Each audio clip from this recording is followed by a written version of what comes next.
Thanks, Deputy Speaker. I'll just start this because I can't see that clock. Deputy Speaker, the government aims to conclude a comprehensive and ambitious trade agreement with the EU as soon as possible. The Prime Minister brought negotiations back on track during his June visit to Europe, and in Madrid, the Prime Minister and the EU Commission and Council Presidents committed to making progress on an EU free trade agreement. It was also a key focus of Trade Minister Farrell's visit to Geneva, and it was great to see our Federal Trade Minister up in Darwin at the Australia-Indonesia Business Council meeting, where we again talked about trade and getting the most out of the AI-CEPA agreement with that country. But I digress. The deal with the EU is critical, and we would like to have an agreement by mid-next year. The latest round of negotiations took place between the 17th and 21st of October, and a trade agreement with the EU would help to diversify our trade relationships and expand opportunities for Australian exporters. This would be a significant free trade agreement, as the previous speaker said, our second biggest trading group. The EU is a massive high-income market of almost 450 million people with a GDP of around 23 trillion Australian dollars. As a bloc, the EU is already our second largest two-way trading partner, as I said, worth about 74 billion Australian in 2020. A trade agreement would facilitate greater EU investment in Australia, which of course supports jobs and economic growth. And Australia is seeking to lock in access for our services exporters and create opportunities in sectors of key commercial interests like education, financial and professional services.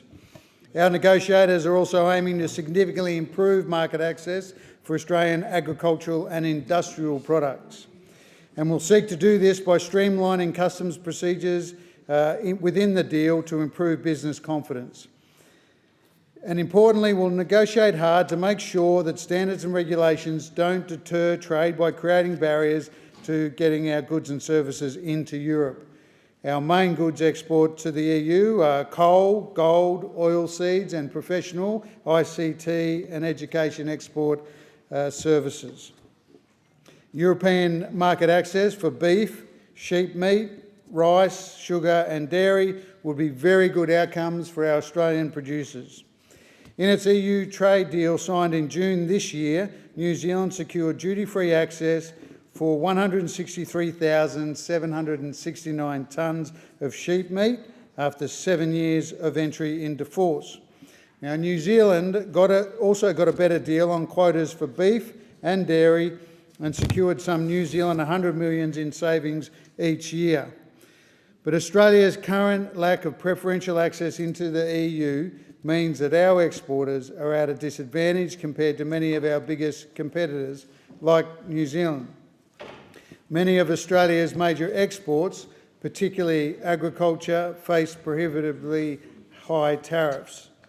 We also want to create more opportunities for our services exporters and grow investment.